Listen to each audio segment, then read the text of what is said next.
എല്ലാവർക്കും നമസ്കാരം. ഞാൻ സരിത മഹേശ്വരൻ. ഇന്ന് ശ്രീകൃഷ്ണവിലാസ മഹാകാവ്യത്തിൻ്റെ 5-ാമത്തെ സർഗത്തിലെ 9ഉം 10ഉം ശ്ലോകങ്ങളാണ് നമ്മൾ പഠിക്കാൻ പോകുന്നത്.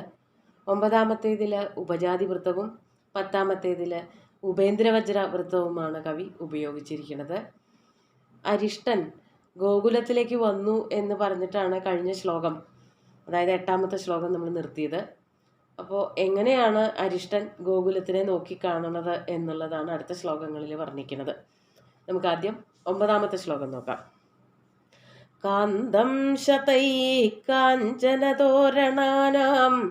ഭൂരിശ്രിയാഭാസുരമാപണേന അദൃശ്യതാമേത്യ ചചാരദൈത്യോ ഘോഷം വിലോലധ്വജമുച്ചസൗധം. ആദ്യം പദച്ഛേദം നോക്കാം. കാന്തം ശതൈഃ കാഞ്ചനതോരണാനാം ഭൂരിശ്രിയാ ഭാസുരം ആപണേന അദൃശ്യതാം ഏത്യ ചചാര ദൈത്യ ഘോഷം വിലോലധ്വജം ഉച്ചസൗധം. ഇതൊക്കെയാണ് അതിലെ പദങ്ങൾ. അരിഷ്ടൻ അവിടെ വന്നിട്ട് എന്താണ് ചെയ്തത് എന്നാണ് പറഞ്ഞു തുടങ്ങുന്നത്. അരിഷ്ടൻ എന്നുള്ള വാക്ക് ഇവിടെ പ്രത്യേകിച്ച് എടുത്ത് പറയണില്ല എങ്കിലും നമ്മളത് കഴിഞ്ഞ ശ്ലോകത്തിൽ നിന്ന് കൂട്ടി വായിക്കുകയാണ് ചെയ്യണത്. ദൈത്യ എന്നുള്ള പദം ഇവിടെ ഉണ്ട്. അപ്പോൾ അതിൻ്റെ കൂട്ടത്തിൽ ഈ അരിഷ്ടൻ എന്നുള്ള പദം കൂടി കൂട്ടിച്ചേർത്ത് പറയുകയാണ് ചെയ്യണത്. ദൈത്യോ അരിഷ്ട അദൃശ്യതാം ഏത്യ. ദൈത്യനായിട്ടുള്ള അസുരനായിട്ടുള്ള അരിഷ്ടൻ, അരിഷ്ടാസുരൻ അദൃശ്യതാം ഏത്യ, അദൃശ്യതയെ സ്വീകരിച്ചിട്ട്. അദൃശ്യത എന്ന് പറഞ്ഞാൽ സ്വയം മറഞ്ഞിട്ട്, വേറെ ആർക്കും അയാളെ കാണാൻ പറ്റില്ല, അയാൾക്ക് എല്ലാവരെയും കാണാനും പറ്റും, എല്ലാ വസ്തുക്കളും കാണാൻ പറ്റും. ആ ഒരു സ്വഭാവം, അങ്ങനെയുള്ളൊരു മറ സ്വീകരിച്ചിട്ട്, തിരസ്കരണി എന്നൊക്കെ പറയാം, അങ്ങനെ ഒരു മറവോട് കൂടിയിട്ട് അദൃശ്യതാമേത്യ. ചചാര എന്നാണ് ക്രിയാപദം, അവസാനത്തേക്ക് അങ്ങനെയാണ് പറയുന്നത്. ആ പ്രദേശം മുഴുവനൊന്ന് സഞ്ചരിച്ച് കണ്ടു എന്നാണ് പറയണത്. എങ്ങനെയുള്ളതായിരുന്നു അമ്പാടി എന്നാണെങ്കിൽ, കാഞ്ചനതോരണാനാം ശതൈഃ കാന്തം. ഇവിടെ ഘോഷം എന്നുള്ളതിലേക്കാണ് എല്ലാ പദങ്ങളും വരുന്നത്. ഘോഷം എന്ന് പറയുമ്പോൾ അമ്പാടി, ഇങ്ങനെയൊക്കെ പലതരത്തിലുള്ളതായ അമ്പാടി എന്നർത്ഥം. ആദ്യത്തെ വിശേഷണം എന്താണെന്നുണ്ടെങ്കിൽ കാഞ്ചന തോരണാനാം ശതൈഃ. കാഞ്ചനം സ്വർണം, തോരണങ്ങൾ എന്ന് പറഞ്ഞാൽ അലങ്കാരങ്ങൾ. അതായത് ഒരു നഗരത്തിനെ സുന്ദരമാക്കുന്നതിന് വേണ്ടിയിട്ട് പലതരത്തിലുള്ള തോരണങ്ങൾ, അലങ്കാരങ്ങൾ നമ്മൾ ഇപ്പോഴത്തെ കാലത്തൊക്കെ ചെയ്യാറുണ്ട്. കൊടികൾ വയ്ക്കുക, അതുപോലെ കുരുത്തോലകൾ നിറയ്ക്കുക, മാലകൾ കൊണ്ട് അലങ്കരിക്കുക, അങ്ങനെ പലതരത്തിലുള്ള അലങ്കാരങ്ങൾ ഒരു നഗരത്തിന് എന്തെങ്കിലും വിശേഷങ്ങളൊക്കെ ഉണ്ടാകുമ്പോൾ കൊടുക്കാറുണ്ട്. അതുപോലെ തന്നെ ഇവിടെ പ്രത്യേകിച്ച് വിശേഷമൊന്നുമില്ല, ഭഗവാൻ അവിടെ ഉള്ളത് കൊണ്ട് എന്നും അമ്പാടി അലങ്കൃതമാണ്. അപ്പോൾ എങ്ങനെയൊക്കെയാണ് അലങ്കരിക്കപ്പെട്ടിരിക്കുന്നത് എന്നാണ് പറയണത്. സ്വർണം കൊണ്ടുള്ള തോരണങ്ങൾ, അതായത് സ്വർണം കൊണ്ടുള്ള മാലകൾ, കൊടിക്കൂറകൾ, സ്വർണ്ണ നിറമുള്ള കൊടിക്കൂറകൾ, സ്വർണം കൊണ്ടുള്ള കൊടികൾ, അങ്ങനെയൊക്കെ പലതും അവിടെ ചാർത്തിയിരുന്നു. എവിടെയാണ് സാധാരണയായിട്ട് ചാർത്തുക? വഴിവക്കിൽ, അല്ലെങ്കിൽ ബഹിർദ്വാരങ്ങളിൽ, കോട്ടവാതിലുകൾ, പുറത്തേക്കുള്ള, അതായത് ആ ഒരു പ്രദേശത്തിൽ നിന്ന് പുറത്തേക്കും അകത്തേക്കൊക്കെ വരാനായിട്ട് ചില കവാടങ്ങളൊക്കെ പണിതിട്ടിട്ടുണ്ടാവാം. അവിടെയൊക്കെയാണ് ധാരാളമായിട്ട് അലങ്കാരങ്ങൾ കൊടുക്കാറുള്ളത്. അവിടെ കിടക്കുന്ന അലങ്കാരങ്ങളൊക്കെ സ്വർണ്ണമയങ്ങളായിരുന്നു.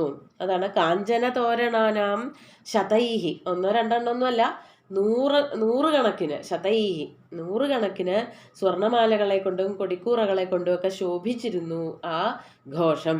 കാന്തം, കാന്തം എന്ന് പറഞ്ഞാൽ അത്രയ്ക്കധികം സുന്ദരമായ, അത്രയ്ക്കധികം ആകർഷകമായ. കാന്തം എന്ന് പറഞ്ഞ വാക്കിൻ്റെ അർത്ഥം തന്നെയാണ് ആകർഷിക്കുന്നത്, എല്ലാവരുടെയും ശ്രദ്ധയെ പിടിച്ചു പറ്റുന്നത് എന്നർത്ഥം.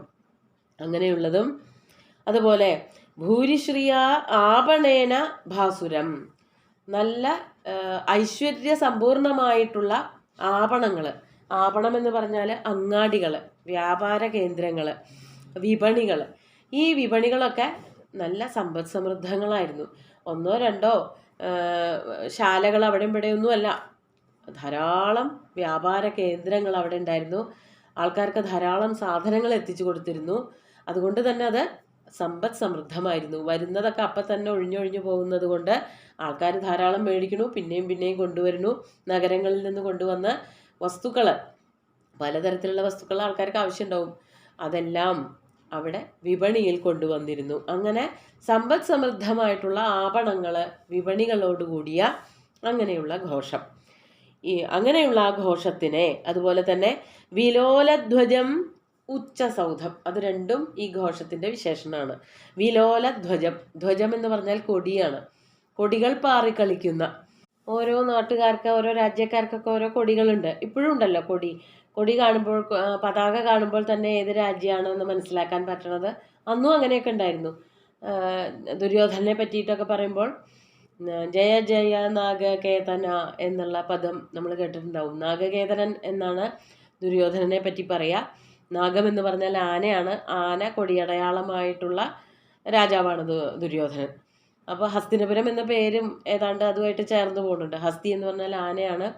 ആനകൾ ധാരാളം ഉണ്ടായിരുന്ന ഒരു പ്രദേശമാണെന്നും പറയപ്പെടുന്നുണ്ട്. അതോടൊപ്പം തന്നെ ഹസ്തി എന്ന് പേരുള്ള ഒരു രാജാവ് ഭരിച്ചത് കൊണ്ടാണ് അതിനങ്ങനെ പേര് വന്നത് എന്നും കഥകൾ പറയുന്നുണ്ട്.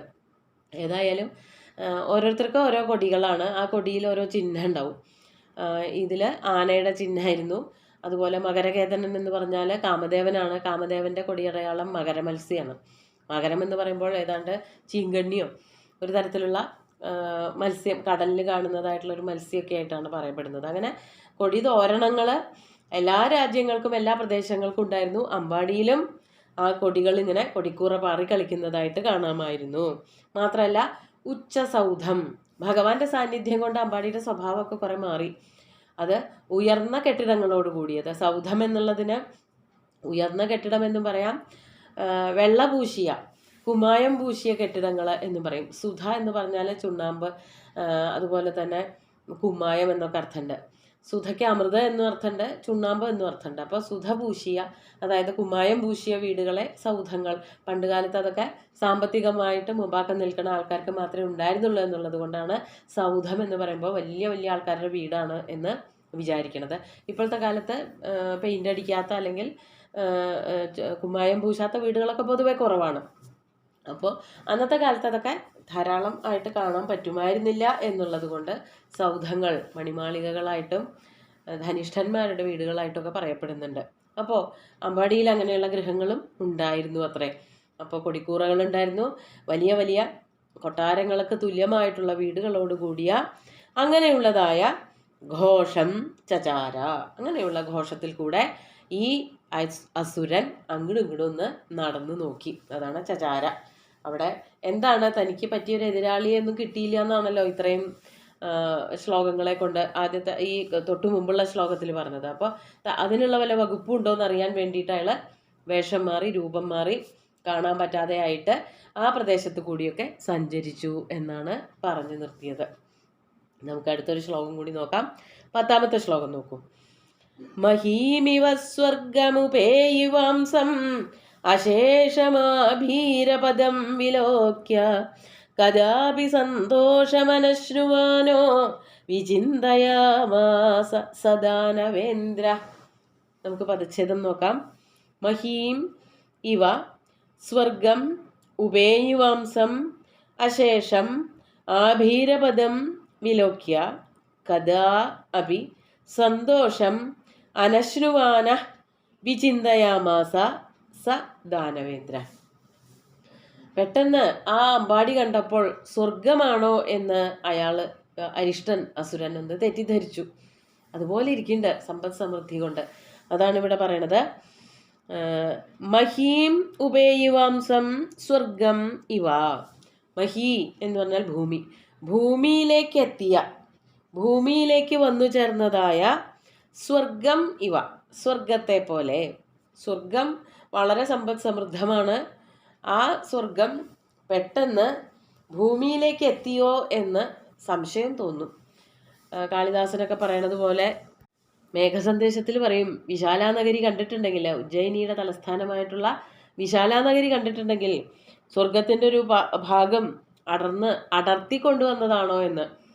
സ്വൽപീഭൂതേ സുചരിതഫലേ സ്വർഗിണാം ഗാംഗദാനാം ശേഷൈ പുണ്യൈർ ഹൃതമിവ ദിവഃ കാന്തിമത് ഖണ്ഡമേകം എന്ന് പറയുന്നത് പോലെ സ്വർഗത്തിൻ്റെ ഏറ്റവും കാന്തിയുള്ളതായിട്ടുള്ള ഒരു ഭാഗത്തിനെ സ്വർഗത്തിൽ നിന്ന് ഭൂമിയിലേക്ക് വരുന്ന മനുഷ്യർ അവരുടെ ധാർമ്മികത അല്ലെങ്കിൽ അവരുടെ സാത്വികത കുറഞ്ഞു പോകുമ്പോൾ സ്വർഗത്തിൽ നിന്ന് ജനങ്ങൾക്ക് ഭൂമിയിലേക്ക് വരേണ്ടതായിട്ട് വരാറുണ്ട്. മരിച്ചു പോകുന്ന ജനങ്ങളെ സ്വർഗത്തിലെത്തുന്നു, അവിടെ നിന്ന് തിരിച്ച് ഭൂമിയിലേക്ക് തന്നെ വരുന്നു. അങ്ങനെ വരുന്നവർ കൊണ്ടുവന്ന ഏറ്റവും കാന്തിയേറിയതായിട്ടുള്ള ഒരു ഖണ്ഡം പോലെ ശ്രീവിശാല നഗരിയെ നിങ്ങൾക്ക് കാണാം, ഹേ മേഘമേ അങ്ങേക്ക് കാണാം എന്ന് പറയണ ഒരു ശ്ലോകം പോലെ. അതേപോലെ തന്നെ ആ ഒരു തോന്നലാണ് ഇവിടെ ഉണ്ടാവുക. സ്വർഗത്തിൽ നിന്നല്ല, സ്വർഗം തന്നെ ഭൂമിയിലേക്ക് വന്നതുപോലെ മഹീം ഉപേയുവാംസം സ്വർഗം ഇവ, അങ്ങനെയുള്ള ആ പ്രദേശം അതാണ് സ്വർഗം ഇവ. ആഭീരപദം വിലോക്യ, സ്വർഗത്തെ എന്ന പോലെ ഈ ആഭീരപദത്തെ നോക്കി കണ്ടിട്ട്, വിലോക്യ എന്ന് വെച്ചാൽ കണ്ടിട്ട് അല്ലെങ്കിൽ നോക്കി കണ്ട് മനസ്സിലാക്കിയിട്ട്, അവിടെയൊക്കെ ചുറ്റി നടന്നു എന്നാണല്ലോ പറയുന്നത്, അങ്ങനെ കണ്ട് മനസ്സിലാക്കിയിട്ട് കഥാ അഭി സന്തോഷം അനശ്രുവാന സദാനവേന്ദ്ര. കഥാ അഭി, ഒരിക്കൽ പോലും ജീവിതത്തിൽ, തൻ്റെ ജീവിതത്തിൽ ഒരിക്കൽ പോലും സന്തോഷം എന്താണ് എന്ന് മനസ്സിലാക്കിയിട്ടില്ലാത്ത, അതായത് സാധാരണ സുന്ദരങ്ങളായിട്ടുള്ള എന്ത് കാണുമ്പോഴും എല്ലാവരുടെ മനസ്സിലൊരു സന്തോഷമാണല്ലോ ഉണ്ടാവുക, അതെന്താണെന്ന് തിരിച്ചറിയാൻ പറ്റാത്തവനായ ദാനവൻ. അങ്ങനെയൊക്കെ ആണെങ്കിൽ പോലും ഇവിടെ ചില മാറ്റങ്ങൾ സംഭവിക്കുകയാണ്. അതാണ് വർണ്ണിക്കാൻ പോണത്. അമ്പാടി കണ്ടപ്പോൾ അയാൾക്ക് വളരെയധികം മാനസികമായിട്ട് സന്തോഷം തോന്നി. ഒരു കാര്യത്തിലും സന്തോഷിക്കാൻ പറ്റാത്തവരായ, സന്തോഷം അനശ്നുവാന, സന്തോഷം അനുഭവിക്കാത്തവനായ സദാനവേന്ദ്ര, ആ ദാനവേന്ദ്രൻ വിചിന്തയാമാസ, ഇപ്രകാരം ആലോചിക്കാൻ തുടങ്ങി. പൊതുവെ എന്ത് കണ്ടാലും ഇതുവരെയും ഒന്നും സന്തോഷിക്കാത്ത ഒരാൾക്ക് ആ ഒരു ചിന്ത മാറിപ്പോയി. അത് ഭഗവാന്റെ സാന്നിധ്യം കൊണ്ടാണ് അരിഷ്ടന് അങ്ങനെ ഒരു മാറ്റം ഉണ്ടാവുന്നത്. ഭഗവാന്റെ കൈ കൊണ്ട് തന്നെയാണല്ലോ അരിഷ്ടൻ മരിക്കാൻ പോണതും. അപ്പോൾ അത്രയും കാലം തുടർന്നു വന്നതായ ഒരു സ്വഭാവം പെട്ടെന്ന് മാറിപ്പോയി എന്നുള്ളത് മരണത്തിൻ്റെ സൂചകമായിട്ട് പറയാറുണ്ട്. മരണതുല്യമായിട്ടുള്ളൊരവസ്ഥയിലേക്ക് ചിലപ്പോൾ മാറിപ്പോവാം. അതുകൊണ്ട് അരിഷ്ടൻ ഇവിടെ ഒരു വല്ലാത്തൊരു അനുഭവമാണ് അരിഷ്ടന് ഉണ്ടായത് ഈ ഒരു പ്രദേശം കാണുമ്പോൾ. അത് അടുത്ത ശ്ലോകത്തിൽ നമുക്ക് നോക്കാം.